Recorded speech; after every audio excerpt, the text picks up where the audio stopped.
Hey guys, what's up and welcome back to my channel. How to change boot menu or boot order if we want to add boot from the USB. So let's start from the beginning. First of all, open your laptop and keep pressing Fn and then F2. As you can see, we are in BIOS menu. And you will see here lots of option here, BIOS version and total memory. I will adjust here. As you can see here, all the options here, but storage also, and USB storage. As you can see, SanDisk storage. So we want to boot from the SanDisk USB port.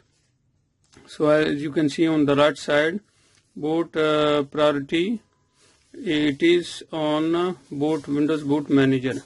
So just hold the left click and bring it on the top, and then after that click on save and exit, and then you can go ahead to boot from the USB.